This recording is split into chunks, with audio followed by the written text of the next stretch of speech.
Good evening, everyone. Welcome to People Without Pants. It feels weird to say evening because the sun is still actively coming through my window, but it is indeed past 8 p.m., so it is the evening. Dude, you're one of those sticklers who's like, I can't say evening, it's daylight. I can't say have a good night, it's 4 p.m. Who gives a shit? Time is relative. Just fucking wake up, go to Oh, sleep. yeah, I don't mind it. It's just kind of amusing. The benefit, or not benefit, the consequence of moving the show start time from 9 to 8 is that at this time of year, it's not quite dark yet when the show starts. We just don't got fucking. No one's got time to be up for a show start at 9. True. It was my birthday, and my grandma gave me this shirt that is very, very, very soft. What does it say? It says I paused my game to be here, which is very much the kind of joke my grandma would think I would find amusing. But I love her, so it's okay. Yeah, I mean, all those shirts really are built for like people cosplaying as fucking neurodivergent hanging in the basement. It is true, but it's a really comfortable shirt, and it was also a gift from my grandma. So I love it. And also, speaking of, she also gave me this. I am now a white lady. Wow. I have officially channeled my inner suburban white woman and have fallen in love with the Stanley Cup. You fell in love with the Stanley Cup too. Okay, at least hold it the correct way, you fucking demon. You have a handle. Yeah. Yeah, the straw's pointing the wrong way to hold with my left hand. So then reorient your lid, you lazy fuck. I can, but I'd have to unscrew the whole fucking thing. So did you catch the second part of that statement where I called you a lazy fuck? Well, that would have taken longer than just switching. You know what? I got big fucking you're hands. right. You are I'm taking advantage of it. Listen, I mean, I guess just like that's how a giant from Skyrim definitely holds. I know. But you know this to be true, and yet you embrace the Nord lifestyle too strongly. I don't know what to tell you. So speaking of Bags of cheese just hanging in your corner. Is that what's going on there? Regarding the size of my hands, so I started playing video games when I was a kid, right? Like I got my first console when I was, I think, 8. Sure. And so, I think my first console was the PS2, and then the PS3 had basically the same controllers. And then the 4 and the 5 came out as I grew to adulthood, and the handles on the bottom of the controller started extending. And I realized, like, oh shit, they know their audience is growing up because these controllers are better sized for adult hands than the old ones. I don't know, guy. I think it's more just a marketing towards adults versus children. Like, no, that's what I mean. Like, it's just interesting because now when I pick up a PS3 controller, I'm like, damn, I can tell they were still making these with children's hands in mind. Well, yeah, because like it was a blooming art form, so it was just allowed to exist, and it hadn't been completely commercialized yet. I mean, they hadn't taken away our fucking discs yet. See, no, you want to know what? You all are responsible for that shit. All of you. I'm not. No, yes, you. Why me? You and every other person who takes game company slop consistently for year after year and then gets surprised when they fuck you are the ones to blame. I'm sorry, this is what it is. Like, what gives you the sense I'm the one taking the fucking wall? Wait, what gives you the sense I'm taking the slop? You're taking. Okay, let's just start at the beginning. How many Call of Duty games have you bought? Have I bought or do I have on my shelf? Because there's a difference. Because I've been gifted plenty. How many have I bought of my own volition? Nowhere near as many. I mean, it's clearly still a gift you're open to, but I can move off that. I mean, you actively don't get mad on shit, and you're just like, it is what it is. Let me look for the silver lining in things. Which well, keep in mind, part of why I do that is because I'm here and I'm trying to be nice and not be a dick. But inside, stuff does still bother me sometimes. Why? What the? So, like, what? You're trying to wear some fucking mask of virtue signal? Well, What? it's more like, keep in mind, by the time I get here, usually I've gone through the stages of anger already. I mean, you can stay in one of the stages of anger. I mean, bro, I love making fun of the French, but shout out to the fucking Parisians and the French for pointing out you can just stay angry about shit. You can be like French farmer launching hundreds of pounds of manure at riot cops, level of pissed off, and you can be that way all the time. That is That is okay. true. You're allowed to do that. And the fact that we don't is just because it's easier to get in fucking line and be complacent, which, cool, I get it. It's easier. Do you want to know what else is easier? Taking away your disc. Well, yeah, see, that's the thing. You can accuse me of accepting the slop on occasion, because occasionally I do. You cannot accuse me of being lazy about the discs. I do not own a single fucking game digitally that is available on disc. I don't know if that's the real pusher. Because like digital games have been available for a while. I think it's just a matter of there's a couple factors that people just don't get mad about enough. Like there's a certain period of time when I just remember I'd show up with the game and I'd put the game in and like you'd see that little box in the corner of the game disc box where it was like requires internet connection to set up. God, That box was the fucking beginning. Yeah. I mean, and some people complained, and everyone went, "Oh, well, you're being unreasonable to complain. I'm so sorry. You have to hook up your game once to the internet." And then that goalpost just gets moved 20 times. Well, don't worry. I was bitching about that shit like from word one. Like I've bought very few fucking games that require an internet connection, and the ones I did, it was just because something else about the game appealed to me so much that I was willing to overlook it. I mean, bro, I play Steam. I have like really mixed feelings about this because like digital games are valid. Yeah, that's not the problem, really. The problem is the ownership issue, where they can just fucking delist shit, and yeah. It's almost like these companies have made it very clear you cannot have faith in them. The only one company that's been consistent enough that I do have faith in them on this subject, Valve. Yeah, what was the term someone said that like PC gamers are living under the benevolent dictatorship that is Valve? Yeah, and it's fine. It's 100% like fascist in that Gabe controls it all. Gabe makes sure everything is the way it is. He fucking lines that up and he sends it. Well, that's why everyone is like, "Oh fuck, when he dies, Steam is gonna get so much worse." No, I have to believe one because it's not just him. It's like the team surrounding him. It's all the fuck. I mean, because like he's kept baked in all the old Valve people throughout the years. Yeah, that definitely helps. I mean, hell, you have the fucking you have like the couple who does the voice actor for the fucking Team Fortress 2 guy is married to the fucking Portal lady, I think. Oh like, yeah.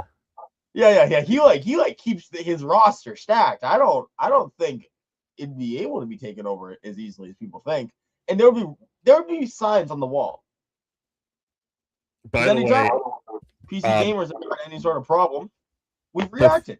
Before we continue with this subject, I will be keeping open the Michigan Senate results tonight. Oh, it's not relevant yet. I'm just letting you know that if I'm ever distracted, it's because I'm checking this. And I have, for this, a glass of whiskey that I'm saving until we have more results. If the results are... What? Why do we care about your whiskey? I don't know. He was like, I have a glass of whiskey. Yeah. Like, it was like a measuring stick? No, I'm like, if the results are good, I'm going to celebrate with that glass of whiskey. And if the results are bad, I'm going to mourn with that glass of whiskey. So in other words, you're being an American white guy and drinking and then just giving the context after the fact? Yes. Actually, so in order to prevent myself from becoming an alcoholic, I have rules. I have rules about when I'm allowed to drink whiskey. When you're allowed to drink whiskey. I always have one on Saturday. It's like my weekly treat for myself. Okay, it is really funny how you're like, in order to prevent myself from being an alcoholic, I have rules. Rule number 1, always have whiskey at this time. That is not how that works. It's not you always. Out of context, though. That's it's really not funny. that I always do. It's I'm allowed to. Okay. Yeah. That's a much different phrasing. Yeah, so I allow myself to have a glass of whiskey on Saturday as my like weekly treat to myself. And then I also allow myself to have one for a holiday or a special occasion, like a birthday or whatever. What? Define special occasion. Like a birthday or like celebrating some big achievement, or in this case, celebrating APAC getting their butthole reamed out. I don't know, bro. It seems like you could just do one to celebrate any fucking actor who you care about and have 365 days of drinking. Well, yeah, of course I could, but that's why I save it for something that's at least a little bit special. Well, what I'm saying is special is subjective. Well, yeah, but like something that I couldn't justify happening every day, you know? I mean, I could be like Johnny Depp doesn't have his birthday every day, and then Dick Van Dyke doesn't have his birthday every day, and then like Stanley Cooper doesn't have his birthday every day, and so I mean like every one of those things, you know, they're special in their own way. So they each get a glass. Yeah, when I say special, like celebrating a birthday, I don't mean like a celebrity I like. If I'm celebrating like a birthday, it has to be someone I know personally. I mean, through the 6 degrees of separation, don't we all know everyone personally? Well, yeah, but I'm talking like 0 degrees. Like, I know my dad. So on my dad's birthday, I have a glass of whiskey. Is that 1 degree or 0 degrees? Well, 0 degrees would be if he were me, wouldn't it? I don't know, because I literally am not sure on this topic. Okay, the point is my dad isn't exactly a friend of a friend. Wait, so you're saying that your friends aren't friends with your dad? Friends is a strong word. They're friendly with him. I mean, are you friends with any of your dad's friends? Am I like strong friends? No, but like I didn't say strong friends. I mean, I'm polite. Like if one of them comes over, I say hi, but like I don't hang out with them independently. So he is a friend of a friend? Okay, fuck you. I'm just checking. I mean, The point is that I don't normally have whiskey on a Tuesday night, but I'm having it tonight to celebrate the presumptive win of Abdul El Sayed. I really feel like a small part of this was you had to just give a disclaimer on why you're drinking, and so you wanted to fucking lay that out. Well, not why I'm drinking, more like why I'm drinking a whiskey instead of a beer, because the rules are less strict for beer. However, I never have more than 1 beer a day. Oh my god. Who are you selling this to? No one. I'm just explaining that I'm not a fucking lunatic. We are not getting the straight edge sponsorship, dude. I don't know what we're going for. Like, it's not happening. I'm sorry. I wouldn't want it even if we did. Well, so then at least lean in and be like, Maker's Mark, the whiskey that Larry likes. Actually, my favorite is Jameson's because I'm a good Irish boy. I'm sorry, JMO? Ew. Yeah. Spider-Man, No Friends Home. Fucking JMO? Gross. Hey, fuck you. I love Jameson's. Oh my god. JMO's for people who are in denial and want to hype up Irish heritage. Or for people who just like when the whiskey burns. What the fuck? Why would you want that? I try to limit myself to 1 soda a day. Can't be sugar maxing at this age. I'm really lucky. I never really got that into soda. See, the real question though is: are we talking high fructose corn syrup or straight cane sugar? Well, that's like good. Are we talking like the good Haritas? Yeah, like you know that company like Main Root or whatever they're called? No, I don't know. Main Root? Is it like from the state? I would assume. Yeah. Oh, cane sugar soda. That's a little more justifiable then. Listen, them cane sugar sodas smack. So I think they're called Main Root or something, or maybe that's the name of a flavor of one of their drinks. But anyway, whatever this company's called, they sell them at like Market Basket or whatever. And one of the many things they sell is like their version of Coca Cola, but like real authentic Mexican style Coca Cola with real sugar in it. When you say real authentic Mexican style, I find it funny how this is like turned into a thing where like, so Coke used to be made with cane sugar. Yeah. And Well, it used to be made with cocaine if you go back far enough. well, the recipe called for it, but the bottled version never had it, if we're going to be sticklers about it. Yeah. I'm just saying, John Pemberton did write that down for the soda fountain version, but that was never approved and distributed for the exported version. Sorry, guys. If we're going to beat that guy, we're going to be that guy. Yeah, true. But fucking, also, guess what side John Pemberton fought on in the Civil War? I'm guessing not the good one. I mean, he indeed was a Confederate. Was he drafted or was it ideological? Because that makes some difference. It really doesn't. Like, bro, the enforcement of that draft is a joke, and you know it. What, Jefferson Davis is gonna show up to your fucking house? Like that shit is not going down. That particular one is a little different, but like, I'll put it this way. Was he a Confederate soldier by choice, or did circumstance lead him there and he was like, all right. No, he seemed to kind of choose. Okay, yeah, then that sucks. I mean, I'll be real. We do a lot in America to justify why some people ended up there.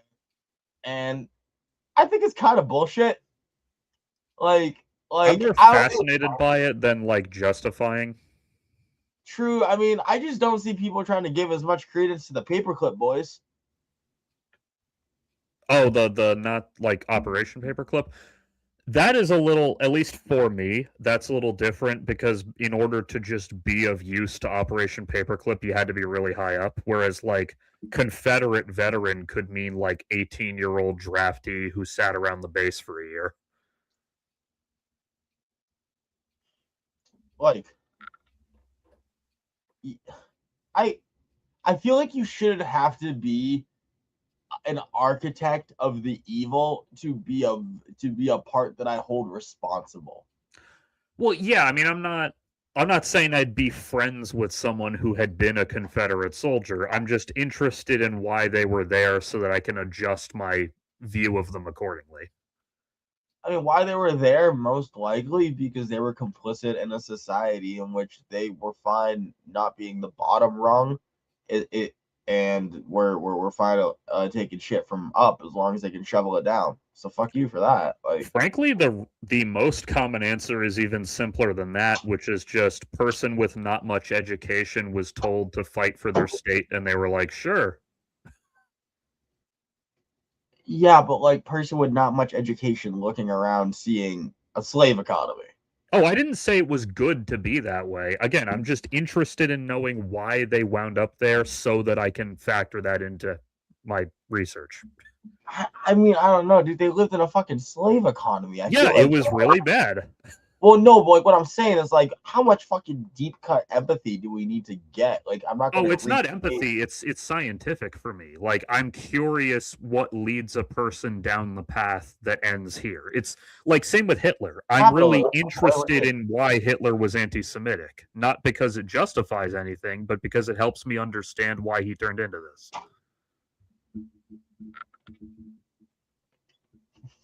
I don't know. I always like knowing all the details of any given situation. Bro, I feel like I think about Bo Burnham's How the World Works at least once a day. Probably. And like this is that moment in which I'm just like, why do you fucking white people have to look at everything through the myopic lens of your own self-actualization? I don't give a fuck about learning about the Confederacy.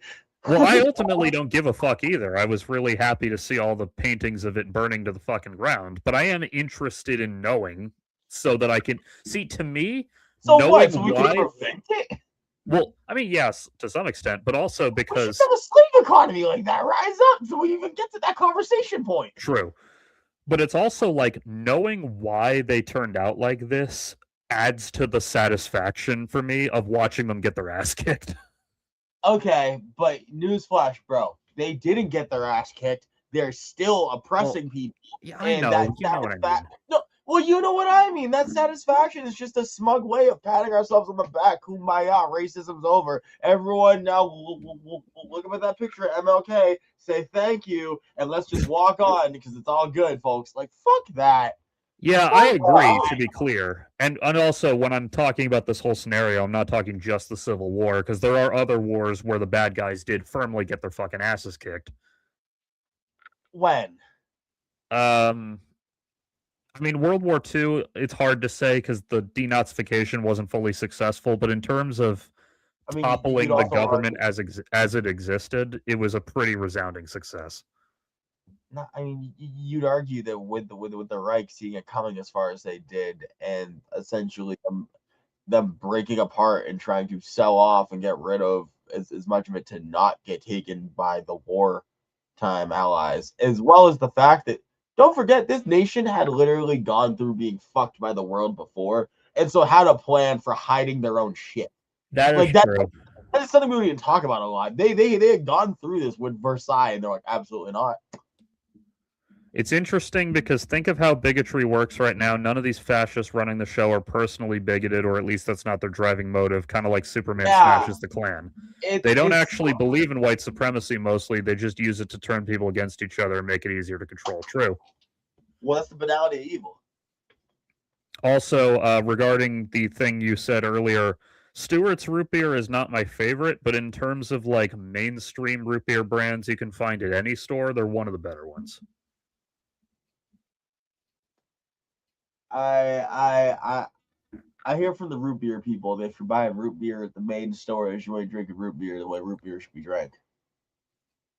It so like Market Basket. I hate to shill for fucking Market Basket, but like in terms of selection, they are probably the best grocery store in my general area. But you're still just that's still just the general grocery store. Where's the specialties at?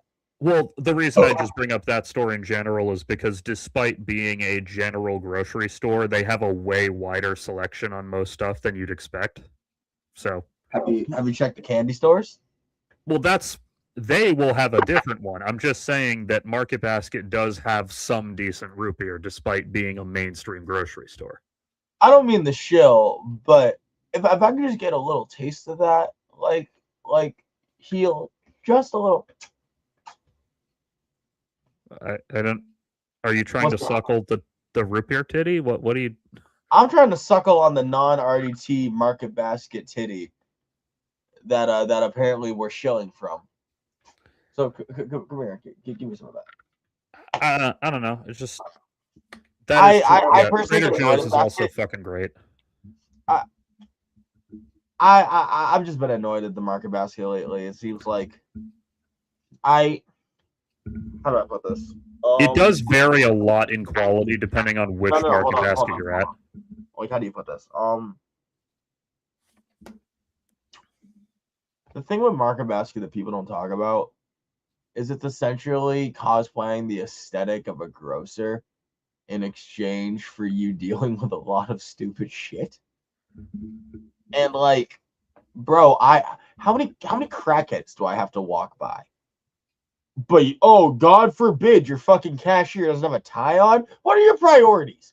No, like I'm getting tired of like this clearly not helpful to people mindset.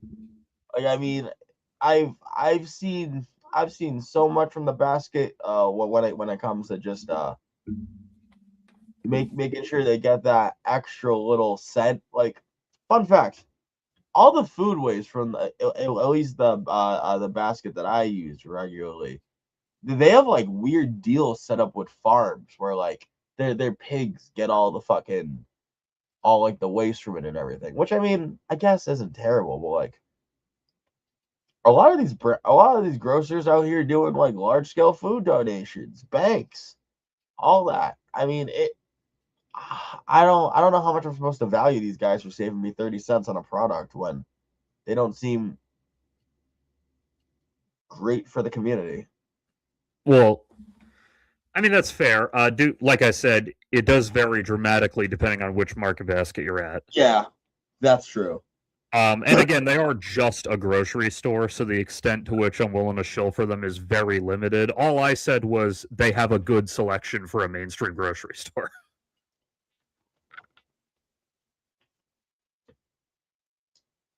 How many baskets they got anyway? They got like what, 50 of them? Total? Yeah. How many did you say? Like 50? Let me see. I think it's more than that. 200? Um, I feel like it's around one of those numbers. Don't know which one. Probably the second. According to Wikipedia, they have. Let me see. Do you actually have it written anywhere, or is it just in your summary? I'm guessing like 204. Oh, here it is. As of September of 2025, Market Basket operates 90 stores within Massachusetts, New Hampshire, Maine, and Rhode Island. Okay. Okay. Yeah, that makes sense. Anyway, the whole thing that got us on that subject was the fact that whatever that fucking company's called, their version of Coca-Cola tastes way better than actual Coca-Cola. But yeah, no, so fucking I just find it funny where like Mexican Coke, like a lot of Mexican products, they built like imitation factories of the US ones. Yeah. And then, like many things, the US stops using their factories and off fucking loads all their production and manufacturing. So now the US don't make Coke. But Mexico still make Coke the old way. And now, but now it's turned into a thing where Mexican Coke is a fucking product. Yeah, the same and all it aisle. is actual Coke. The same aisle where I get the one I'm talking about also has not only regular Coke, but it has like 4 packs of the Coke bottles that are like partially in Spanish, and it's like, yeah, Coca-Cola de Mexico or whatever they say. Yeah, my job sells that shit by like the mass case. Granted, it's the contractor, so it makes a little sense. But yeah, I mean, I bought one sleeve of it, and the answer, because I was curious, oh, how is it? And the answer is better than regular Coke, but still not as good as that other company. I mean, it's a cola. I feel like that's kind of a preference thing. Well, yeah, I'm not suggesting that they're like, I'm not saying their factory's worse or their formula sucks. I'm just saying that like the slightly different formula over at Tom's whatever or Main Route, whatever the fuck they're called. I like theirs better. It's interesting. Do you know why people have such a difference in Pepsi versus Coke? Why? Preference? This is a scientific. It's actually based on the temperature they're meant to be consumed at. That does make sense. Because the formula for Coke was developed, as I mentioned earlier, for a soda fountain. Pepsi was developed for a can. So one's meant to be like ice-based or like enjoyed with ice at a certain temperature.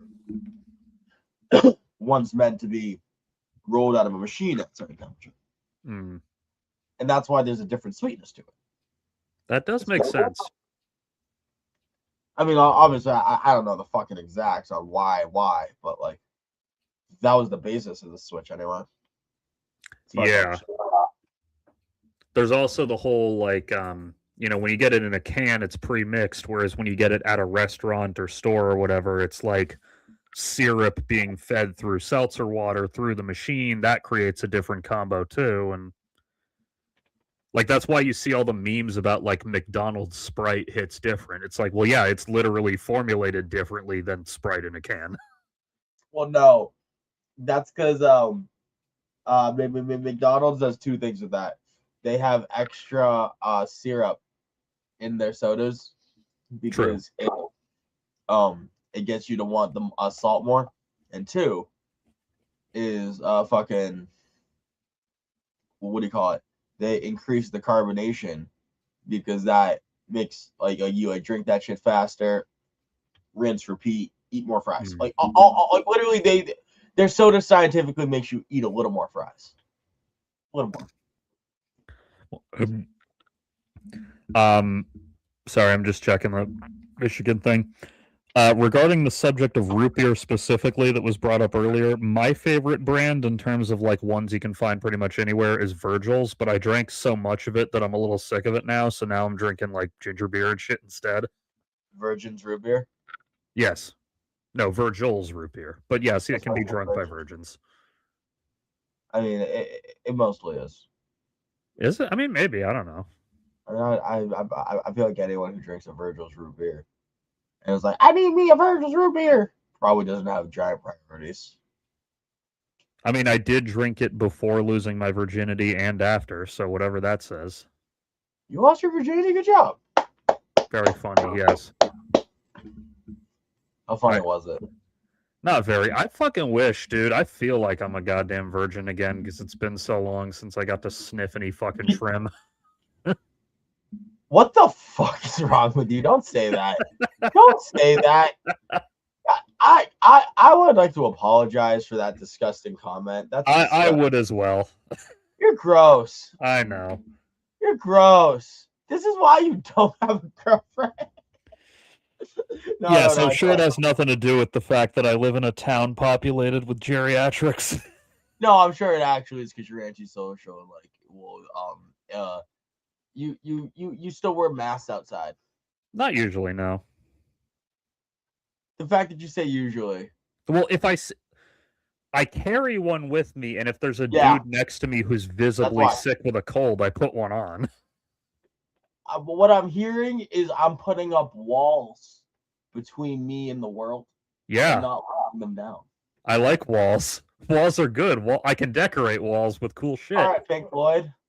Yeah, walls are great. Like, and they also keep out all the hoes. So speaking of cool things that are decorations, check out what I just finished building earlier today. Oh, that's neat. Yeah, it is way fucking bigger than I thought it was going to be. That reminds me, I've been watching some of the new Futurama. Me too. Not the newest season. I'm like a couple behind. Oh, okay. But still, like post Hulu revival. Yeah, exactly. Like new Futurama. Yeah. It's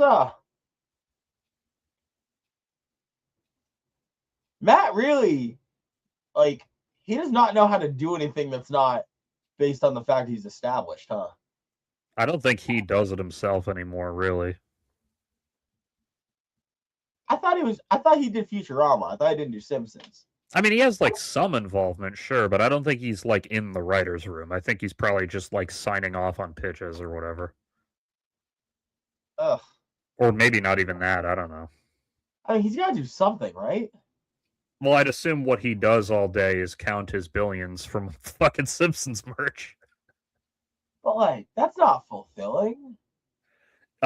You played the Simpsons game back in the day, right? You're talking about the driving games?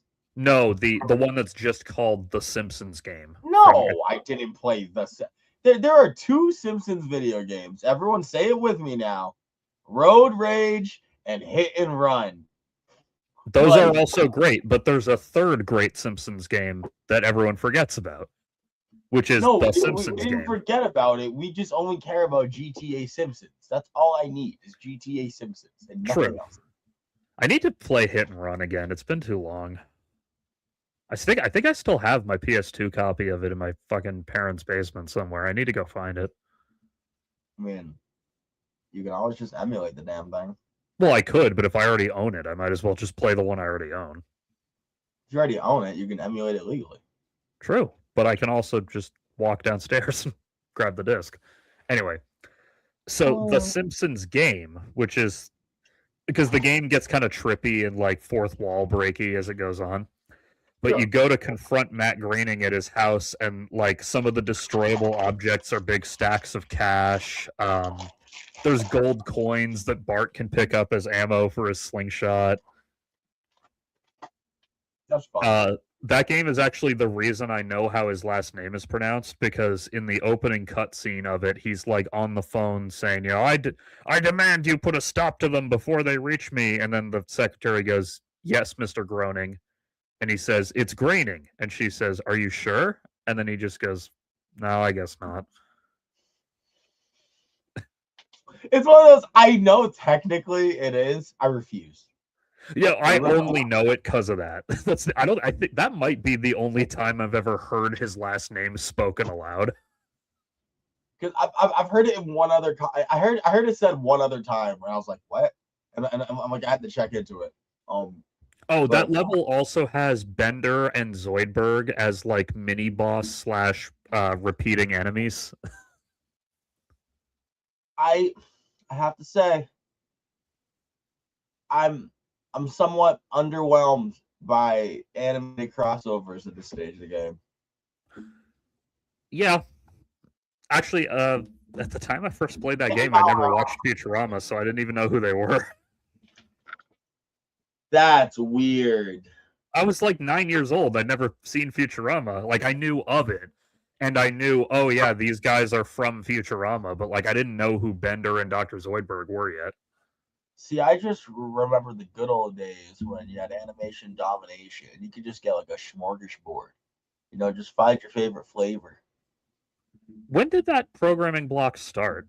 Because I remember it from like the early 2010s. Oh, that shit is old. Because by the time I was watching it regularly, none of the shows that were on it were at their peak anymore. Alrighty. Animation domination. It started in 05. That makes sense. That's still past the peak of most of the shows that were on it, but it's still a cool programming block. It is. What the fuck are you talking about past the peak? Like what? Like Simpsons. Was Simpsons past this peak in 05? They didn't have the movie till like what? I'm not saying they sucked yet, but they were definitely past their peak. I feel like I don't consider their peak to be like a one moment thing. I feel like it was like a plateau they were at. Yeah, that's what they were just chilling there. Well, they were still at the Great Plateau. They had yet started bullshitting. Yeah, like this is most weird. People, what? Hear me out. The measuring stick for when that show started sucking should be when you stopped hearing from Dr. Nikki. True. Like it's stupid as that very occasionally, but not as much. Like hear me out. Like that. It's stupid, but you get what I mean. That was about the time. Hi, everybody. Hi, Dr. Nick.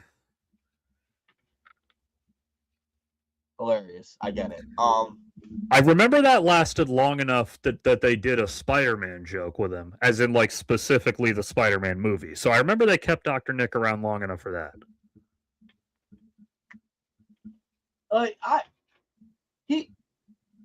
I just remember that sort of like nonsense is when Simpsons was still fun, when it wasn't trying too hard. Yeah, the plateau period for Simpsons, most people agree starts with like say season 3, because like they fine-tuned the formula, but they still had all the original people. Okay. And then where the drop-off starts is debated, but most people agree that it lasts like till season 9 or 10 minimum. So that's like into the end of the 90s, early 2000s, which in my opinion, yeah, that's roughly when the quality started declining a little bit. Bless you. Thank you. I don't know. I think I mean, I feel like up until like 2007, I remember it being good. Well, yeah, it wasn't as good, but it was still like speaking as someone who was watching it at the time. Like what was bad about it? Like you like say it like there was like writing on the wall or some sort of sign that was like declining. I don't think so. It's not that anything was specifically like terrible. It's just that like an average Simpsons episode from 1996 is way funnier than an average Simpsons episode from 2006. But the one from 2006 still gets chuckles out of you. Whereas, like, when I watch a modern Simpsons episode in 2026, most of the time I spend the whole episode like this. Larry, you're not getting anything but derision and hatred for the fact that you waste you waste time every week to watch the fucking Simpsons. I'm also not happy that I do it, but I'm somewhere else. I'm somewhere else watching myself turn it on. It's not up to me. No, you're watching The Simpsons. That's you. Well, one second, I got one house. Okay. Yeah, I would say I'd say the movie in 07 was kind of like the last big gasp of Simpsons quote unquote greatness. Not that the movie is like their peak, but I'll put it this way. If the Simpsons show had ended with the movie, the show still would have ended with a lot of dignity. Whereas now, whenever it finally squeaks out its finale, everyone's just going to go, oh, thank God. I truly don't know why you waste your time, man. I don't either. I wouldn't say the movie was peak, but it was definitely like very, very solid. Dog, I think you've been in the weeds too long. Because, like, everyone other than you was like, no, the movie was peak. Shit was good. Well, no, it was good. I don't think it was literally the peak, but I think it was a very good movie. Yeah, dude, you are too in the weeds. You are too deep in these weeds. I don't know, man. Like, I feel like you're like the like kidnapping victim who was just been in the basement for so long that like you just gotta keep talking about the good old days. Gotta keep talking about the good old days. Those 90s. Oh, those 90s. Those good old days. Well, they do extend into the 2000s as well. Like, my opinion of when the decline started is later than plenty of people's. Like, there's still some early 2000s episodes I love. When you say plenty of people's, you're talking about dungeon dwellers who don't even go on Reddit. Like, well, I'm just talking people I talk about Simpsons with online on any of the sites I'm on, so. Who is discussing Simpsons online in 26? Who's got a discourse? I don't know. I'm in several Simpsons shitposting groups where the subject frequently comes up. Not to mention Twitter, which I'm still fucking banned from with no explanation. It's X. I'm never calling it that. It still is. Elon doesn't even fucking call it that. Still is. Your relationship to The Simpsons is similar to my friend's relationship to Fast and Furious. At this point, he's playing a game of chicken to see who blinks first. Family. I went and saw the Odyssey in theaters, and they had a fucking preview for Fast and the Furious. I was about to bring this up. And I just... How long's it been since Paul Walker died? 2013, I think, is when he died. Dude is straight not relevant anymore. Like, he is not even a member of this franchise. I don't know. Well, I mean, he did die. That helps. He was fast. It also doesn't help that we found out that he was like a pervert, so. It also doesn't help. He was in Fast and Furious and died in a car crash. I'm sorry, bro. You were... Irony really fucking hit you on the shoulder. Like, yeah, and he wasn't even driving either. That's the extra fucking stab in the gut. Extra fast, extra furious.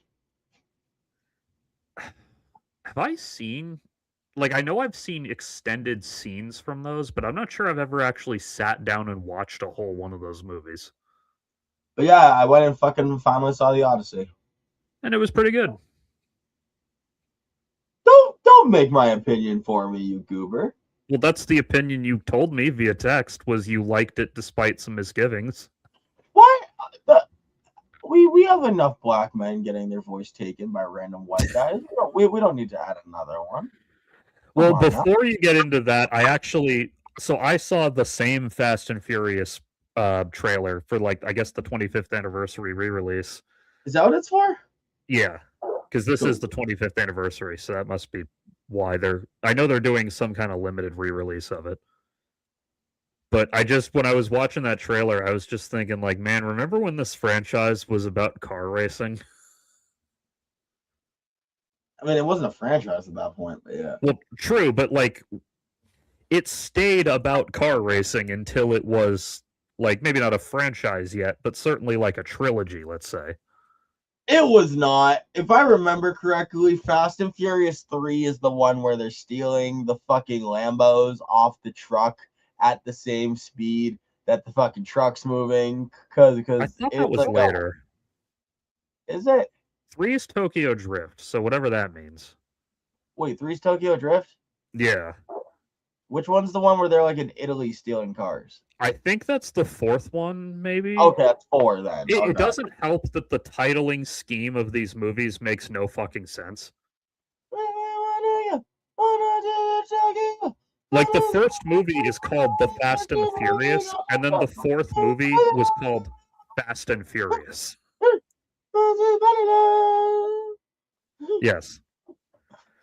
Sorry, that song gets me every time. It's so stupid. So, anyway, like, I'm watching all these clips of, like, auto racing done with real cars for the original movie, and I'm like, man, remember when this franchise didn't have, like, genetically engineered super soldiers in it? But what will Ludacris and John Cena do then? I'm not even necessarily complaining. I just think it's really funny watching the franchise evolve, or maybe devolve, depending on your opinion. It's definitely escalated. It suffered from an escalation problem. Kind of gives like Dragon Ball vibes, where like, fun fact, you know, Dragon Ball used to be about like exploration. Yeah. Adventure. Didn't they And, drop the aliens thing like 7 years in? Didn't they just go, oh yeah, aliens? No, I mean, not really. Okay. Because like, you already had Goku with the tail turning into a fucking great monkey and shit. It's more like it was relevant but not relevant. Like it was like brought up and you're like, oh yeah, that's a part of the backstory. Fun. And then when like we're dealing with people on Earth. And then like after a while, they're like, oh yeah, so do you remember the backstory?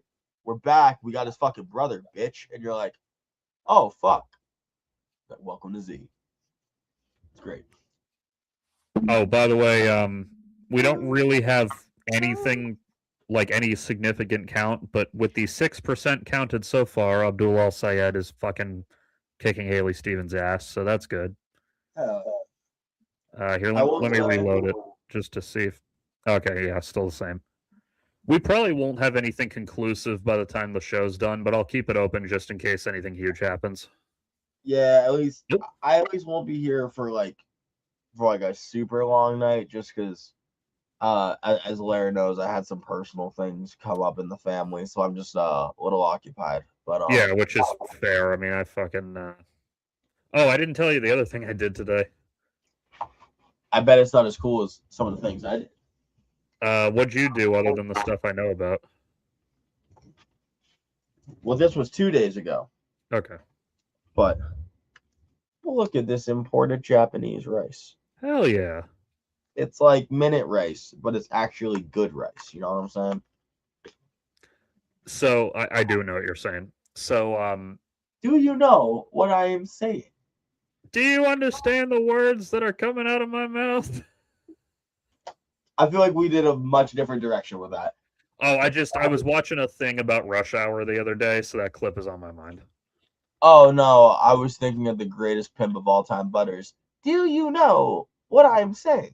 Come on, baby. You could be making some real motherfucking money. I have a friend who can do my. Remember my friend who was the weightlifter who visited? Yeah. I don't know if he can still do it as well, but when we were in high school and our voices weren't quite as deep, he could do Butters fucking astoundingly well. Like, it was disturbing how much he sounded like Butters. When I was in like middle school, I could do Peter Griffin pretty well, but then my voice deepened and I couldn't do it anymore. Sometimes I think about that one guy who is definitely just the greatest Peter Griffin cosplayer of all time. I love that dude. Has Seth MacFarlane like given that guy a thing yet? Because like Seth MacFarlane needs to give that guy a thing, and we all know the guy. If he didn't give him a thing, I feel like they referenced him in Family Guy. I think I might have met that guy, but I'm not sure if it was this. If it was because I was at convention, and I might have been under an influence. True, and there's probably more than one dude who does that cosplay too.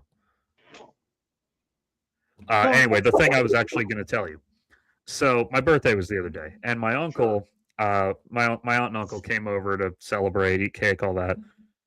So they're hang on. Eating booty? No. I wish, but no.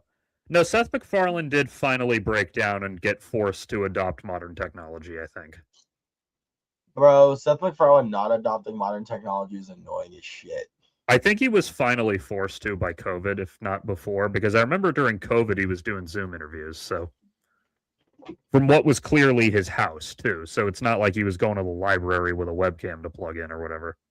Well, like, I just mean from a sense of practicality, like, we have been running off of essentially the index of vaudeville inside of Seth MacFarlane's head for like a couple of decades now. But I feel like we can all politely say that this well is reaching the end of its stream. Yeah, and like if we want to get more, he's gotta like start re-indexing now. Like he needs to start reading some shit and learning some shit while we're giving him flex time. What Seth MacFarlane should get to do for the rest of his life is have limitless money to make more seasons of Ted and the Orville. I feel like there's And like that's one cool. other thing. And doing that and singing Sinatra songs is clearly what Seth MacFarlane wants to do with his life, but he's a victim of his own success, and like once a month he has to go to the recording booth and go into the mic. I don't know, man. I don't think he's a victim of his own success. I think he's a victim of just really wanting to be a fucking lounge singer. True. And like Seth can't be a lounge singer. He openly wants Family Guy to end. Like he said so. It's just that they pay him so much fucking money that he can't make it happen. He can just say no. He can, but they're giving him like $20 million a year to go to a recording booth once a month and do some funny voices, man. I don't blame him. I'd take the deal too. But like, if I get it, but then we also like, I will accept that, but he needs to accept the label of scab essentially. Then yeah. Or you can't say scab specifically because he was a fucking hardcore advocate during the writer's strike. So good for him. God forbid anyone in Hollywood ever fucking advocated for any other union the way that they fucking advocate for their own. I know. Well, I mean, he's actually a bad choice for that criticism because he's pretty good about advocating for unions, but in general, you're correct. I mean, what does Seth MacFarlane do for the unions? And I'm incorrect. He donates money to them, and he promotes their shit when there's strikes going on and everything. Like when the UAW strike was going on, he was like really advocating for them publicly. And remember, folks, as you and your fellow workers are struggling to attain rights, every capitalist who has sent you money is your friend and ally, and you should go and. Okay, so I'll tell my story now. Yeah, so please do. My aunt and uncle came over, and their son, who no shit is my cousin, he's really into like, at least when he was a kid, I think he still is. He was really into like drones and shit, like remote control drones. Drones. And so my uncle bought me one of those, like as a birthday present. He's like, "Yeah, I didn't know if you'd like it. It's got the gift receipt attached if you don't want it." And I was like, "No, I mean, I'll take it. It's a fucking gift. I'm not going to reject a gift." So I was trying it out in the yard earlier because I couldn't the last couple days because it was pouring rain. So I had two seminal experiences today. My first drone flight and my first time having to get a money. I was taking a video of like the yard just because I wanted to see what the quality looked like. And my dog runs out there and then just starts taking a whiz right in the middle of my shot. It's like, cool. Thanks, Suki. I've now got a video of you pissing for all eternity. Are you making drone movies now? I could. I mean, I'm not doing it yet because I literally just took it out of the box like 2 hours ago, but. So are you doing it tomorrow? I could, yeah. I mean, you could go on a mass murdering spree, but are you gonna? Probably not. Or are you gonna make a drone movie? I don't know if I'll make a whole movie tomorrow, but I'll fly it around and see what I think. I Are do you need to gonna- get an SD card for it though, because without one, its storage capacity is a lot smaller. You don't have one lying around? Not one that fits that. I need like a mini SD, and I only have full size ones lying around. Ew, you don't have micro SDs lying around? Literally, let's see. Yep, I got one in my hands right now. Always ready. Always keep that thing on me. Well, I have the one that came with my full size camera, so I guess I technically do have one, but I don't have like a spare to make the dedicated one for the drone. So I guess that's what I need to order on Amazon or whatever, and or go to a real store. Yeah, but that would require you socializing. You can't do that. Hey, I like socializing sometimes. I just don't like doing like when I'm at the fucking grocery store and there's a 250-year-old man occupying the entire aisle in front of me as he reaches for something. I don't want to socialize with that fucking guy. Antics. And then that made me think of the word Semitic. And I was like, oh, those two things sound really fun together. Like they could be a title of a book. Well, okay. And I mean, there's already monkey phonics. So what if we went simian Semitic semantics? So now we're really fucking crossing demographics and markets here. That I do like. But I'm going to give you an example. I like to socialize if I'm at a place like Comic-Con or a comic book store or Boston Brick or like a store where the people there are the type of people I like. I don't like socializing with a really random cross section of people at like the grocery store. Listen, I like being in an echo chamber and hearing a bunch of the same opinions as myself. That's fine. Yeah, Yes, fine. that's definitely exactly what I meant. I mean, that's kind of what you implied. Well, no, I'm implying more like, if I'm at, say, Boston Brick and I bring up like, oh yeah, I didn't realize they made a minifigure of this character. The other customers are likely to go, oh yeah, they made that for this so-and-so set for like that Marvel movie. Like, oh, that's a new piece of information. That's really cool. Man, that's like essentially socializing on very easy mode when did you ever play Halo? Not specifically Halo, but other games like it, yeah. They have hurt me plenty mode, don't hurt me daddy mode. They have like ultra kill, whatever the fuck. Yeah, like, exactly. Just like now, point being, you describe socializing on easy mode, and just gotta be bumping that up to heroic, at least, my man. Well, see, the thing is, I can socialize with anyone to like a reasonably successful degree, and I might even enjoy myself. It's just, see, this is the problem. Every time this comes up, it's because I told you some fucking horrible story about someone violating the social contract, and then you're like, dude, you just gotta be social with people. And it's like, okay, being nice and sociable in public doesn't help the fact that this fucking asshole blocked the aisle for 15 minutes. I'll be real with you. When someone breaks the social contract, when someone breaks any contract, you hold them accountable. So if someone blocked the aisle, right? And 2 minutes have gone by. Hell, 60 seconds have gone by. And you have not called them out on it. Then 14 more minutes go by. I don't feel bad. Well, yeah, and that's... Excuse me, I'm trying to go that way. Yeah, and if it actually does take that long, then I do. But, like, sometimes it takes... See, this is... What's more annoying than that is when it takes just long enough that it's about to be acceptable to say something, but not quite. That's where we got passive aggressive thing. Be aggressive. Be aggressive. Be aggressive. Be aggressive. Be aggressive. No? No, I get what you're referencing. I don't know the whole chant. I don't know it by heart. That is it. That is it. Well, yeah, but I don't know the rhythm the way you do.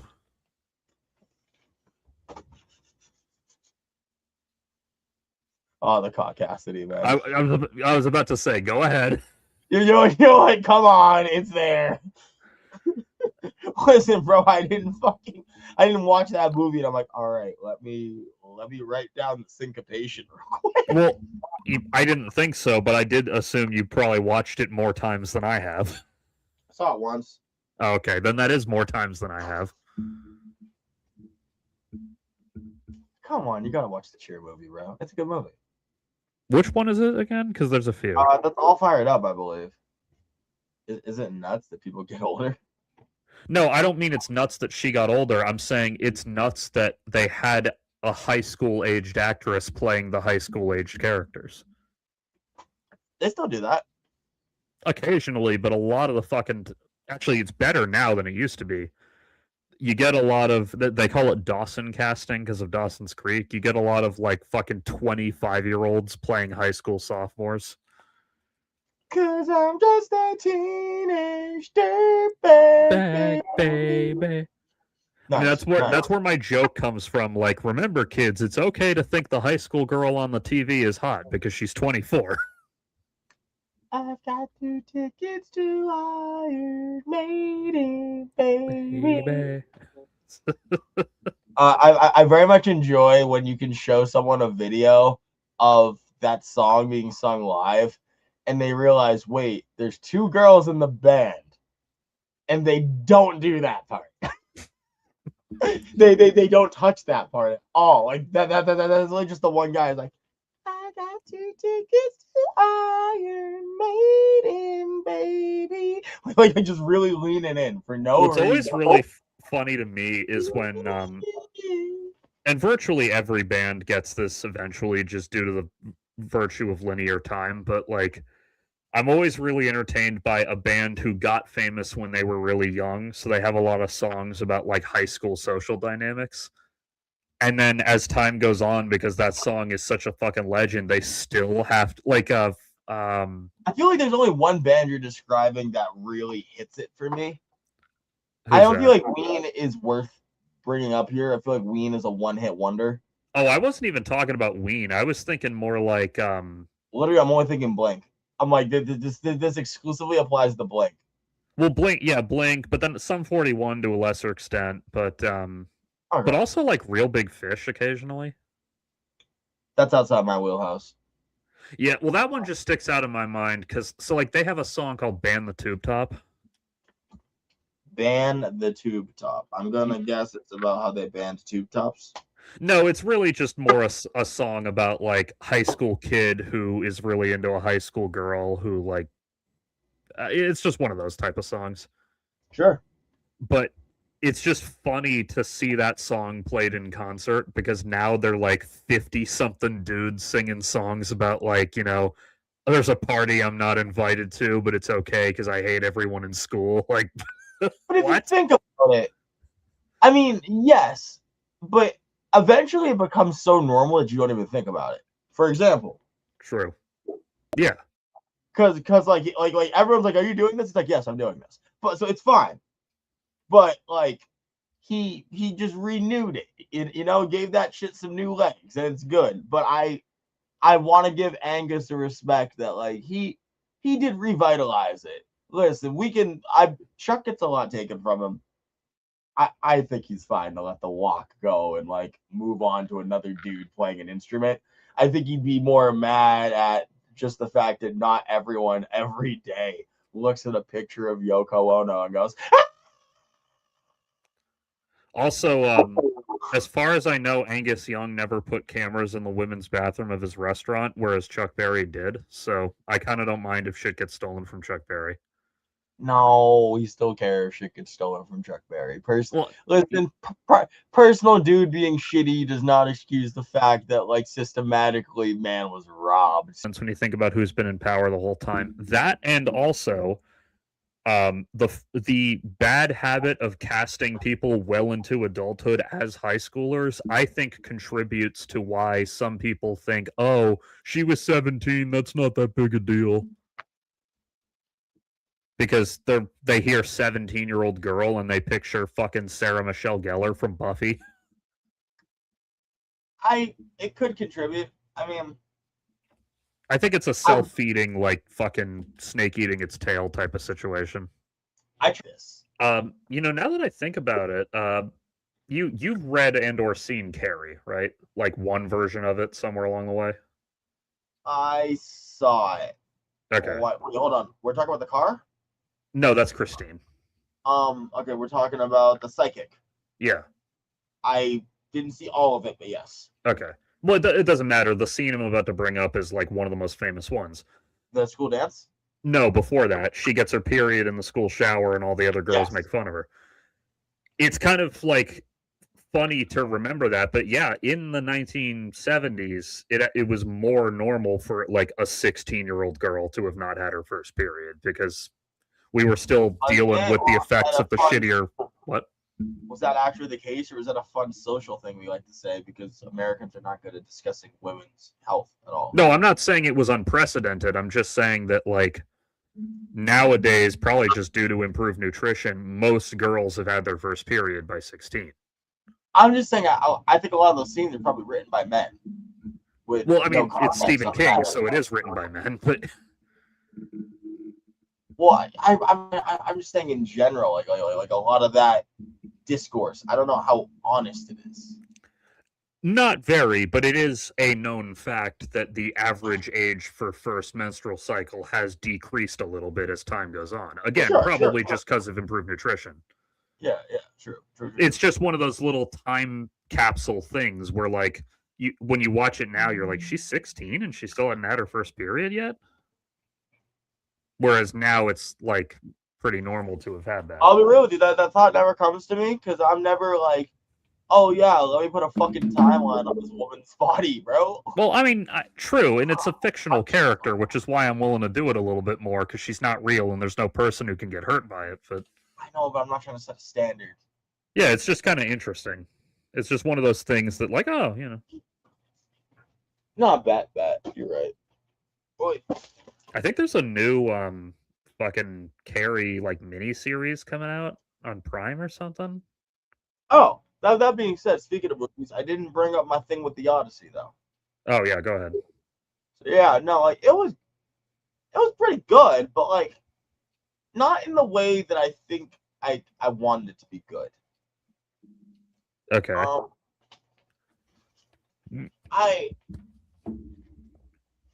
First of all, I want to throw out some pros.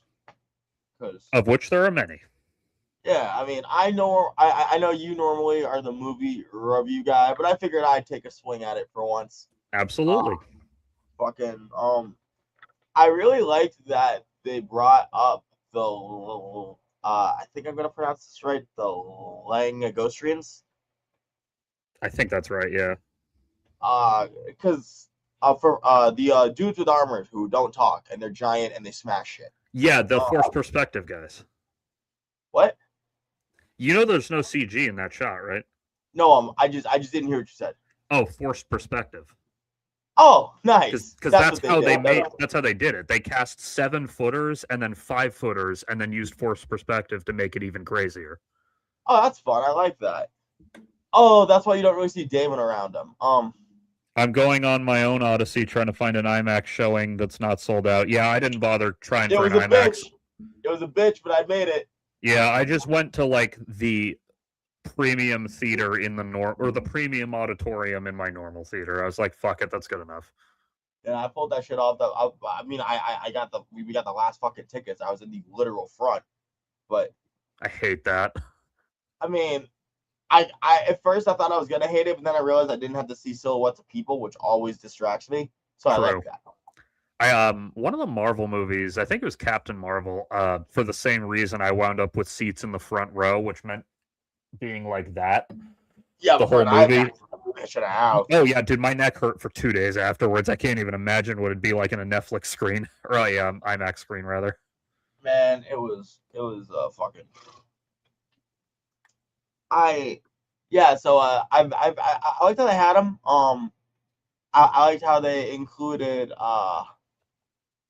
couple like I really like how Agamemnon was represented. Oh yeah, just aura farming or whatever they're saying. Aura farmed the entire fucking movie. His cock was just out, bro. Like folks, I need to emphasize This man did not walk. He moved. I legitimately think he had a conveyor belt. Yeah, 'Cause if you look closely, you'll notice there are 3 footprints wherever he was standing. One for each foot and one for his cock. because he's fucking Agamemnon. Just dragging through the sand. But no, I'm not even kidding. I don't even think they had him walking, because the way he moves is ethereal. Yeah, they might have had like a little portable conveyor thing. Yeah, or like because like he's flat, so it's not like it's the pop-up thing. But like I was looking at this. His stature doesn't move like how people's bodies move when you walk. Imagine they had him on a fucking Segway or something. It's just on a one wheel. Yeah. But he was so powerful, and I think they really did a good job of showing, not telling with that one. Yeah, they never even really showed his face, did they? Like you can see it not. under the mask a little, but so you don't see his face. You see specifically the shadow of his helmet, because he is the impact of his crown. He is the position. And Nolan does this really interesting thing where there's one moment where he doesn't look powerful. Right at the end, or right at his end, after he has his homecoming, after he's washed and anointed, you see one moment of him sitting there with his helmet off, and he looks like a boy. Yeah. And then he dies. And I was like, look at that. Great job showing like that like duality there. Good job. Yeah, he was Benny softy, wasn't he? Honestly, I wasn't sure. Couldn't fucking tell you. Yeah, it was one. I think there's like what, Ben and Josh softy. I think it was Ben. Yeah, oh, it was so good. I was just really impacted by his performance, because I think Greek myths are really hard to nail down some of the vibes, and I think they did a good job with. That is a boy, low key. We shouldn't talk about it too much because we'll lose the plot of it. But like, technically, yeah, and he's a god among men. Until he's not. Well, he is, but even in Greece, even gods can fucking fuck up. That's the fun I always enjoy with this. It's like, oh no, he is a god. He fucked up. You know? Yeah, I always found Greek mythology a lot more fascinating than other religions because the gods were, one, there's many, and two, they're distinct characters with character traits and character flaws. From my understanding, it's because essentially you didn't have a priest caste take over the pantheon. So what you had was a large populace of people who had their gods be living, breathing entities, who then they used to try to understand the world around them. And then, I mean, you might say, well, Nick, that's present in the Norse culture. To a degree, you are correct. But there is not a good writing and education system, as well as an understanding of history, that when you combine those three things with that kind of pantheon, you get such a fucking cool opportunity that only Greece really popped up with. And like the Norse, the Greek pantheon also had some of its figures get turned into fucking Marvel characters. Some, I mean, look, remember, Larry, if you're not Jesus Christ, your religion's not respectable enough for me to not make a character out of it. Dude, if God of War had any fucking balls, the next God of War game would have you fight Jesus. Which one? Any of them. I don't care which. No, but like, can we do it American God style, where like there's like a room full of Jesus Christs? Because like every Jesus Christ that the people believe in is a different idol, technically. So like you have just like a whole room of Jesus Christ just jumping you, bro. Just like get jumped by Jesus, bro. Oh my god! And like I just want him to have a special move where he puts out his hand and goes ding, ding, ding, ding, ding, ding, ding, and shoots nails at you from his hand. Mid. I just want that. Like it's one of his fucking AoE attacks. Okay, I'll put it this way. In the religious fighting game I'm making, you can have a variant Jesus but that's all. Like it's like a variant fighting style because you cannot put that in your base form. That's tripping. True. But like I like, you know, like he could definitely be like, oh, hear me out. Okay, I got this for you. I'm gonna help you. So you're talking about carpenter Jesus, where he has a hammer in one hand, and then the other is like the Iron Man one. Yeah. So he zooms around on his little Christ jetpack, like it's very Iron Man themed.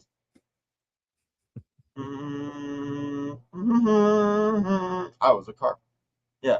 They've got like a fucking church choir going, you know, dun da da da da da da da da. His final is he builds a church upon you.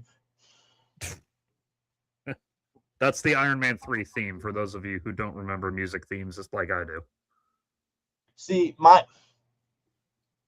I try not to think about Iron Man 3 because the moment I think about Iron Man 3, I remember the Iron Army exists. And I'm like, oh yeah, the thing that was never present again in any of the conflicts that really, really, really, really needed it. Bro, no, I'm so pissed that Endgame didn't have the fucking Iron Army.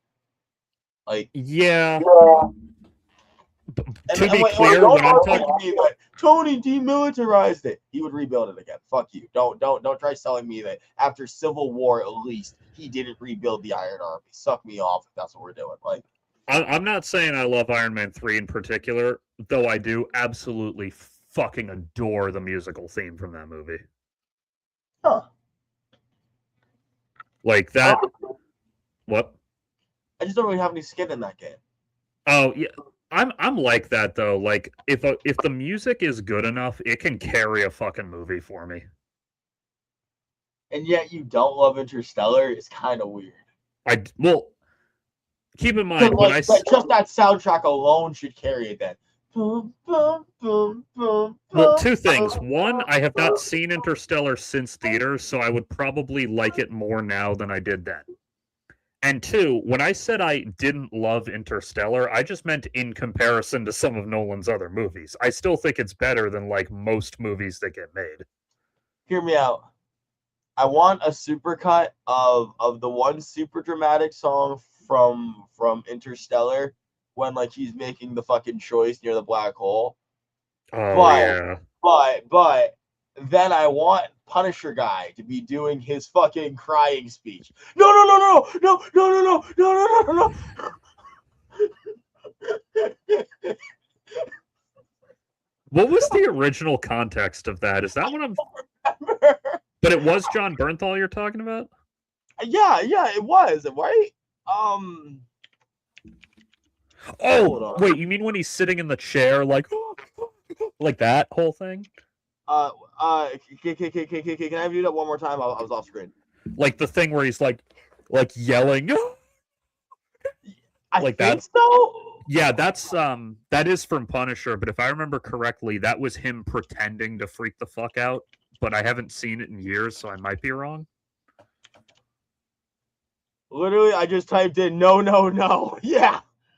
Yeah, I think that was when he was trying to make them think that he was not Frank Castle and was some normal guy, so he was pretending to freak out or something. I don't remember the context. Speaking of John Bernthal, you didn't see Spider-Man yet, did you? I did not, bro. Okay. Well, okay, we're gonna get there, but hold on. So, John Bernthal did a great job as what the fuck's his name? God, he's Agamemnon's brother. Yeah, no, I'm just having a hard time with King Adenberger. It doesn't matter. I know who you're talking about. Yeah. Anyways, he did a really good job in his role. I liked it. I could only take so much of him and Tom Holland. I mean, I would take more John Bernthal, but as I said to you off stream, Tom Holland was real. Like, listen, I always talk shit about him in Spider-Man on here. I know you all have heard me bitch all the fucking time, but it may have been a dream sequence. I haven't watched that show in like 8 years, so you might be right. I'm sorry, Nick. Continue. Oh no, you're all good. I'm starting to think it's not him as Spider-Man I don't like. I'm starting to think I just don't like him. I Cause think like, so, because you fucking shit on him in other movies. but because he doesn't bring anything to this, and I think when I pitched to you my two options, you were like, okay, maybe. Yeah, I'm not like a massive fan of Tom Holland's acting, but I think he's like okay at it. Calling it acting is pissing me off because I feel like he's like I feel like he just shows up and he's just there. Like I don't. Yeah, I mean, his writing was also not great. Yeah, I mean, he's a minor Sure. supporting character in the narrative, so that kind of makes sense. They wouldn't put most of their efforts into him. What are you talking about? Telemachus in the Odyssey. You're saying Telemachus is a minor supporting character? In the movie version of things, he doesn't have that much screen time. Okay, but his character clearly has a lot of weight of importance on his back, True. even if Calypso doesn't get a lot of fucking screen time. She had I'm she just had talking 7 years of Odysseus. Like I'm just talking how long we spend with him in the movie, not like his significance to the narrative. And yes, also Tom Holland was indeed the youngest actor to be cast as Spider-Man, which is fucking surreal. huh? That is weird. But Yeah, he was like fucking 18 when he got that role for the first time. yeah, I just still am a big believer that I think Telemachus would be played better by first casting choice. And everyone get ready to grab onto your boots because I know this one is always going to get people like, what? Unironically, dead fucking serious. Way better casting choice, Michael Cera. See, that sounds funny, but you're not wrong. Yeah, no, see, it sounds funny for 10 seconds until you think it through and you're like, wait. Way better choice. I'm not Yeah, kidding. because like Michael Cera actually does have the acting skill and the range for that. It's just that they picture his face in meme form. But that's some of the greatness of how you treat Telemachus. I know. Like, that's the point. Fuck. Yeah, it would. I mean, that's kind of why they went with Tom Holland, really. I see, but I see why they went with him for the look. I really do, but I don't think he had at the end the performance to back it up. He didn't. Yeah, we're talking fantasy world where Michael Cera is the age we need him to be. We know that he's almost 40 in real life. I know, but well, one, yes, I'm talking about casting the 40-year-old as a child in the mythological story in which Zeus turned into a motherfucking animal and created a child that then launched 1,000 ships, and then 3 gods fought over which of the. Yeah, I'm saying let's cast a 40-year-old for that. Come on, we can suspend disbelief. Who gives a fuck? I was just reading something. I do agree. When it comes to mythology, the age thing is less important. Yeah, like, I don't give a fuck. Like, I mean, with some things, I'm like, I get what you're saying. This is myth. This is true in the fucking winds and whispers of story. It can be anyone. Yeah, like, I mean, if we're gonna be sticklers about age, then like Anne Hathaway isn't really old enough to be Tom Holland's mother. Yeah, if we're gonna be sticklers about age, Odysseus isn't old enough to have served for that long. Like, well, it depends. I mean, Matt Damon is like 50, so if we're going to assume Odysseus is that age, then yes. But Odysseus clearly isn't supposed to be 50. yeah, no. Like, I mean, look, he's got 20 in the war. He's got a solid amount being king of Ithaca. He had like time not being king of Ithaca. He was doing like other war based shit as well. That's a lot. When I read it's weird to call it a book because it really isn't, but I read it in book form, so I'll call it a book. When I read the book, yeah, when I read the book in high school, I got the sense that he was supposed to be like 40 something. True. I guess I always kind of took him as one of those like myth humans who get to live longer because they're great. And so like he's 60 but he's really 40 type shit is kind of how my head always went with it. Or more like he hits 30 and then kind of stops aging for a Yeah, decade yeah. or two. Yeah, like Yeah, exactly. Like and timeline given that wise. there's magic at play here, that might literally be true. Well, given also specifically, like, I mean, the movie doesn't touch it much. Zeus is a big fan. Big fucking fan. Like, I this mean, guy fan here. might be a strong word for it, but he's certainly invested. Oh, no, he's a fan. I guess, yeah. Because if he wasn't a fan, he would have let his brother knock his ass off a while ago. Essentially, he's like, I like humans who do great things and great warriors. I like cunning. And this guy just put all that together to win a whole fucking. Look at this guy. Look at this guy right here. And like Athena's like, but he had to, but whatever. And then Poseidon's all pissed. Still whatever. Like big fucking fan. But also, if you think Michael Cera's a bit too old, let's go with option number 2. Chalamet. Yeah. Chalamet would be the not even safer, but Chalamet would be the choice that would be easier to talk studio execs into. Yeah, Chalamet's a much easier choice to sell. He's also 10 years younger too. So like Timothée Chalamet is also 30 but doesn't look it. Yeah, I mean, like, he just did the Wonka movie like a couple years ago, and like, I think that's the exact vibe that I need. Apparently that wasn't super good, but I never saw it, so I don't know. I mean, it's a fucking prequel to Willy Wonka. It's not good in the sense that it touches your nostalgia and makes you be like, why are there new things here? Like, I don't even mind new thing. So, and this is on the subject, sort of. I'm just checking this thing again. Sorry. So I've got a friend who loves comic books like I do, and he'll point out in a comic book movie if they like, change something from the source material, or he'll ask me like, hey, what'd you think of them changing this thing, like in Spider-Man or whatever? And the thing I always say to him is like, I care first and foremost that it's good. And then from there, then I'll get into whether or not it deviates from the source material. True. Because, like, did you see the second Black Panther? Second Black Panther. Is it still T'Challa? No.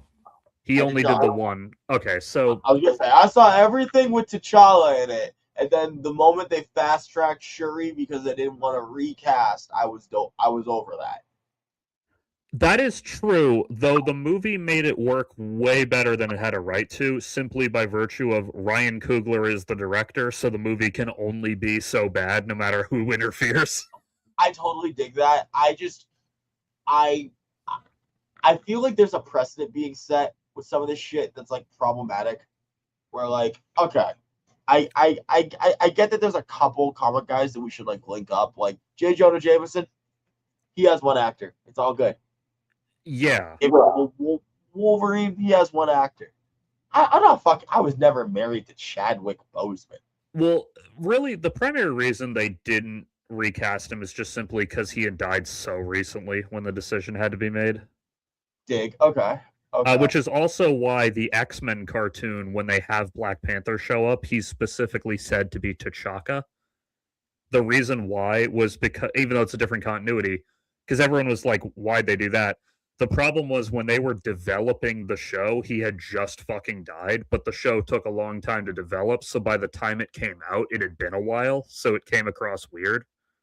But when they wrote it, he had just fucking died like 3 months ago, so it felt shitty to them.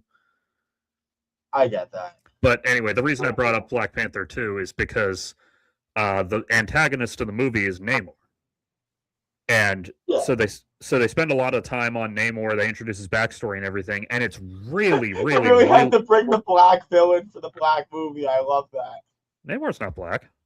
Wait, no, sorry, I'm thinking of the other guy. I'm thinking of. I don't know why I was thinking of Black Manta. Don't because Namor is Aquaman.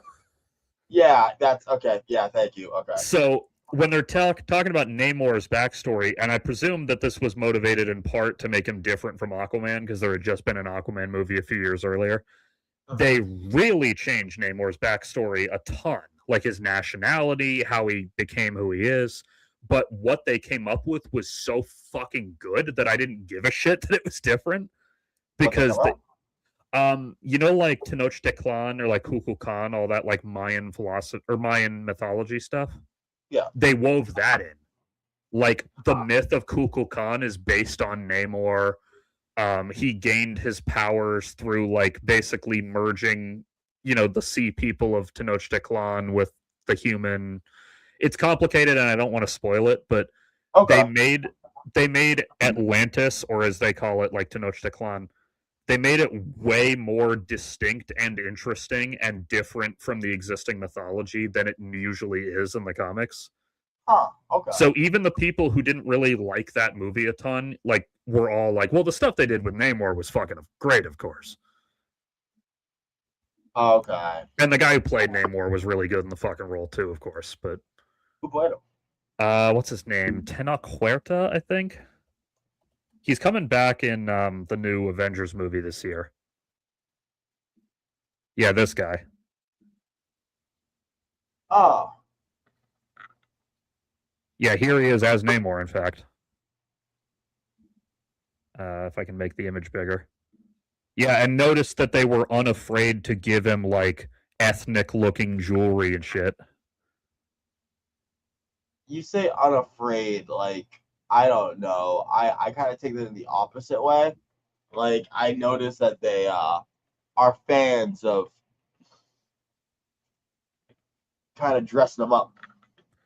Well, he is the king, so that makes sense. But the reason I said note that they're unafraid is because we saw footage of him in the trailer for the new Avengers, and he looks way less fucking ethnic now.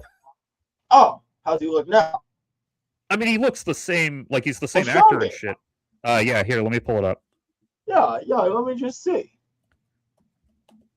Um,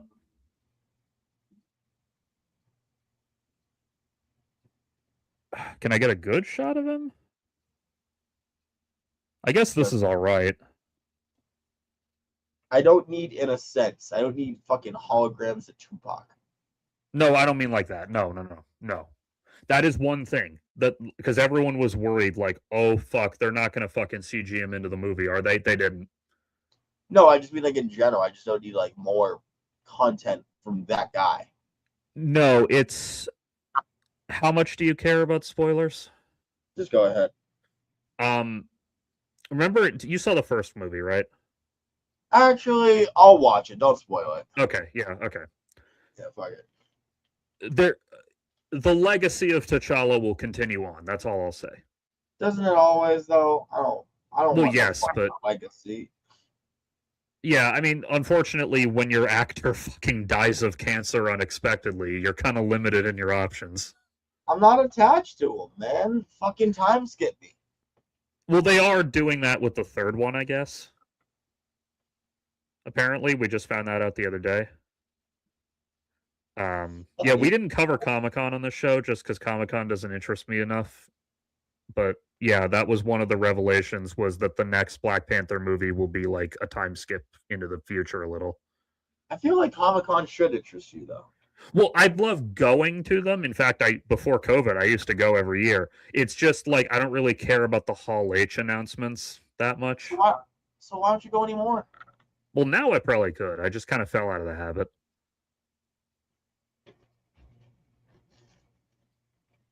Maybe. Plus, also, all my fucking friends moved to different parts of the country, so getting them all back together is annoying. Damn, you're so right. That was like so bad when you invited me to Comic-Con and I told you to go fuck yourself. That sucked. I don't remember that. Exactly. It didn't happen. Yeah, I know. I wasn't even saying my friends, not including you. I just meant my friends who used to go to Comic-Con with me because they all lived in the same town as me. Well, things change. Yeah. The last one of my friends who still lived in that town moved out of there now, so I have no reason to ever fucking go back now. I mean, is there any good food spots? There's a few, but they're not really like sit-down places. They're more like delivery places that are really good. Oh, well, fuck it then. Yeah. My childhood comic book store is there too, but I kind of lost some of my luster for that place after finding out that the owner went anti-vax. I mean, yeah, that's just lame. Like, I'm not gonna fucking say that he's a piece of shit for it, but I was just like, oh, come on, man, you're smarter than that. John Leguizamo carried that role on his back. Yeah, I noticed that the one little fucking also R.I.P. hometown. The one little like Greek morality moment they had was him tossing the fucking puppies off the cliff. I very much enjoyed that. I was like, damn, okay. Well, because people online, like all the fucking chuds who have to pretend that they hate the movie because like it has brown people in it. All the dudes with to act like they fucking read that shit the right way the first time. Yeah, okay. You mean read it at all? Because most of them didn't. Yeah. Most of them did, and then most of them read it as a fucking like the same way you read Lord of the Rings and not as a fable. So one of the things in their efforts to pretend the movie was bad, one of the things they complained about was like, oh, the morality was really like Christianized, like it wasn't really Greek morality. What the fuck? And then someone else just replied like, they had one scene of him throwing the puppies off the cliff, and you fuckers freaked out. Like you couldn't have handled a more accurate portrayal. Yeah, y'all cannot deal with some of this, and I mean, like it's kind of. That's why I love when fucking Star Wars fans go on the internet and they're like, "Oh, why can't we get like a really original new Star Wars movie? Like, why can't we get like something about the Mandalorian?" People being eaten. What? Y'all cannot deal with seeing people being eaten anymore. Well, not just that part, but just they'll say like, "How come we don't get something really original like a movie about the Mandalorian Jedi War?" And I'm like, The Acolyte. well, yeah, exactly. Like you got handed the Acolyte and you fucking freaked out, or the Last Jedi. Like, this is the only way. Last Jedi's annoying. Well, I fucking love that movie, but you don't have to like everything in it. But to claim it's not a good movie is fucking wrong. So is the Last Jedi the one where fucking Luke goes? I can never keep track of the names. It's the middle trilogy. It's the middle of the trilogy. That's one where Luke dies, right? Yeah, at the end. Yeah, dies from being tired. That shit's annoying.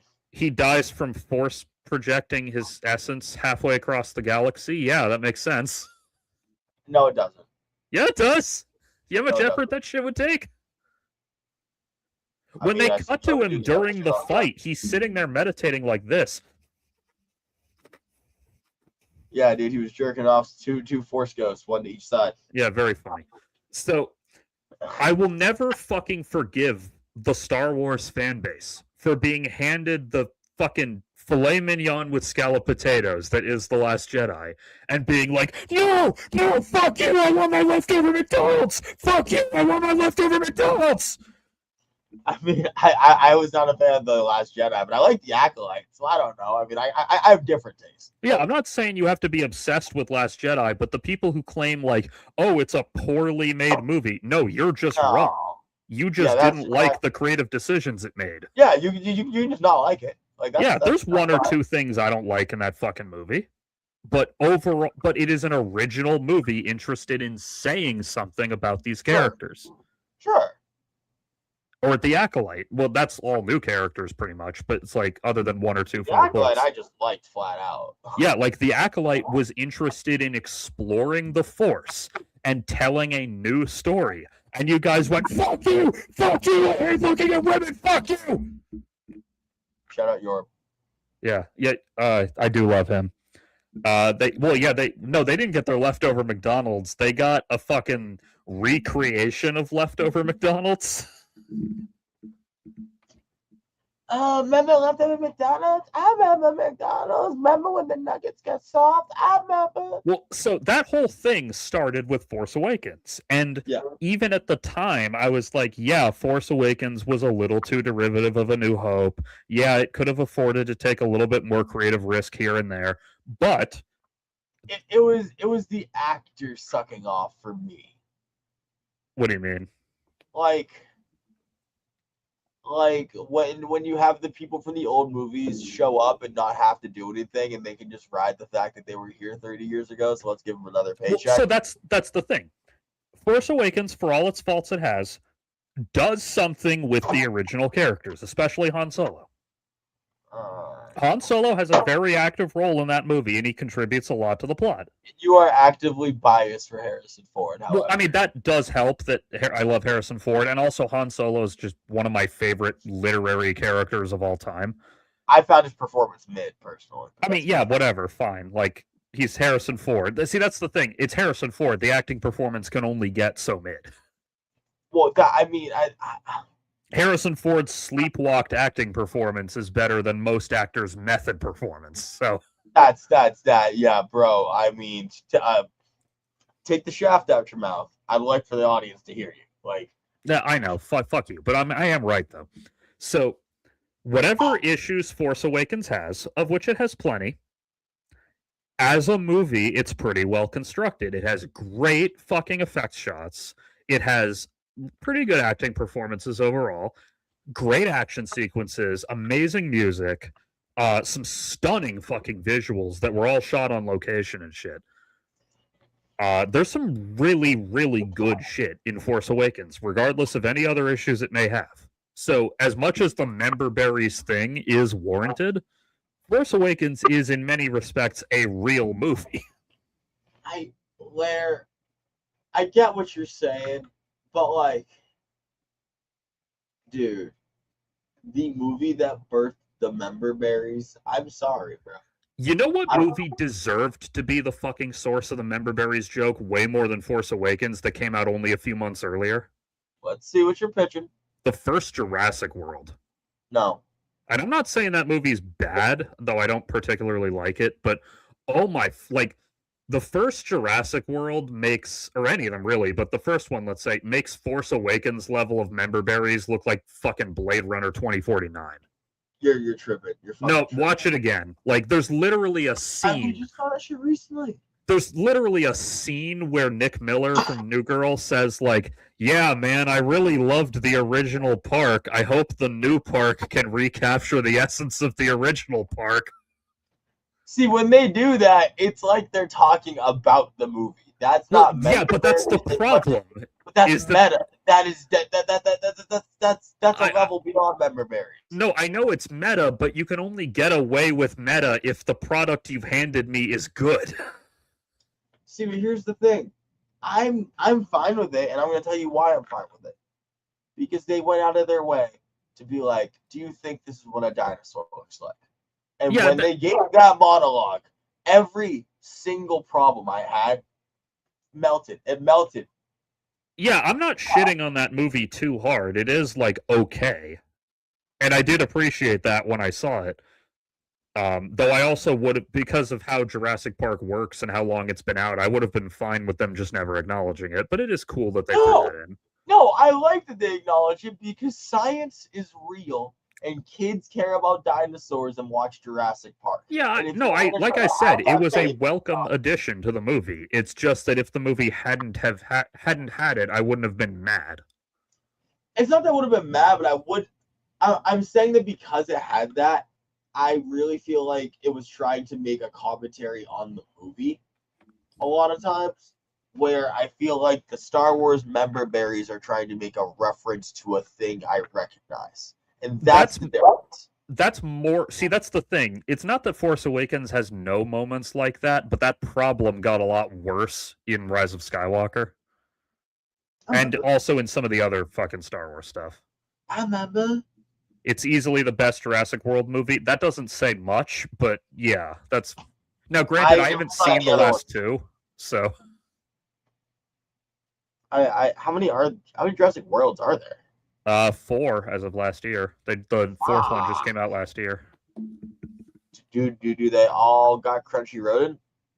No. The new one, it's not called Dominion.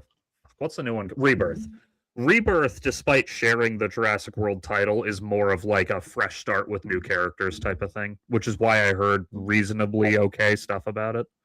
I really wish someone pitched an idea, and I know someone else didn't take it because it had no balls. That should have been called Jurassic Universe. Fuck you. What really fucking even at the time, and especially in hindsight, drove me up the fucking wall with the first Jurassic World was that they had practical dinosaurs and replaced them with CG. What do you mean they have practical dinosaurs? Like they had dinosaur animatronic props and shit, and puppets on set, and then replaced them with CG. Did they think they looked better? No, I mean, I'm sure they would have looked worse. I'm sure that. Like, it's like, did they think the props looked bad? I don't know. The movies do that though. Like it wouldn't be the first time. Fucking infamously, the 2011 version of The Thing painted over all of its practical effects with CGI. Huh. To the point that for 15 years now, people have been saying, "Can you re-release it like a new cut of it with the practical effects, or just release the scenes?" Like Christ, they don't even need to be the whole movie. I just want to see what the effects looked like on the set. I do have to run. Just I gotta get some things done before I go to work tomorrow. That's fine. Two things. One, this is only 26%. Let me check again. It's looking pretty Jover for Haley Stevens, which is really good because I fucking hate her. Let me show you what she looks like quickly. Someone in Vosh's chat said that Haley Stevens. I've seen a lot of memes about people making fun of her voice and then her talking about people making fun of her voice. Well, yeah, she has a really fucking thick Michigan accent, and that's not the worst sin ever, but that is off-putting to Americans who aren't from Michigan, for better or worse. But someone in Vosh's chat said Haley Stevens always looks like you took a picture of her and just slightly stretched it horizontally. Huh. And he's so fucking right. Oh, she also said that Israel comes to her in her dreams, by the way. I'm not just making fun of her aesthetic. She is a lunatic. I mean, she used to get guns constantly on her. Jurassic World is like if an off-world alien made what it thinks an action movie should look like. Yeah, that's kind of true. She used that fake voice to mask the fact that she has no solutions to problems and doesn't answer questions. Yeah, anyway, it looks like she's got her fucking asshole reamed out by Abdul El-Sayed, so I'm drinking this whiskey. Chug, chug, chug, chug, chug. I want to savor it. But the other thing, so I've been watching DS9 a bunch because I'm in the brief period where it was the only Star Trek show, so I don't have to fucking alternate. The golden age. Yeah, and not that Voyager sucks or whatever. It's just No. It's not that Voyager sucks, but like, doesn't Deep Space Nine give you such like, it's a different kind of homey vibe to being on a starship. You know what I mean? I do like it, but that's also part of why I love the addition of the Defiant. Is just like, God, Sisko just looks so right sitting in the captain's chair, man. He do, but like, I like the fact that they're like, you need it sometimes, but this isn't what the show is about. He needs a captain's chair in Ops. Facts. But so I have tragic news. Tomorrow night, I'm most likely not going to watch any DS9 because I, unfortunately, because of the air date schedule, have to watch Star Trek Generations. I have not seen it since I was probably 12. I remember it sucking balls. Fuck. I remember being furious that my favorite Enterprise not only gets blown up, but gets blown up by the fucking Duras sisters. I'll fucking watch it tomorrow. And then gets replaced with my single least favorite ship in all of Star Trek, the fucking Enterprise E. Oh my god. I hate the fucking Enterprise E so much. So don't get me wrong, we will talk about that, but I gotta run. So that's fine. I have to go fucking smoke some weed and watch DS9 because I haven't gotten around to watching it yet. Oh, before we go, have you watched the new season of Batman Cape Crusader? I have not. I don't have a ton to say about it other than just it's pretty good, but it's pretty good. Oh yeah, I'll check that out. Yeah, there's some cool shit in there. We will see you on Thursday. Blair, I will talk to you soon. Everyone, wipe your own ass. Get a bidet. You really should have one at this point. I'm disappointed that you haven't done it, but it's okay. Yeah, I've been meaning to get one. I just need to find one that I really like. It's 2026. Read and ask Grandpa. Have a good night, folks. Bye. to be clear, you can clean your ass in other ways. But yes, a bidet is useful for it. Good night, everyone.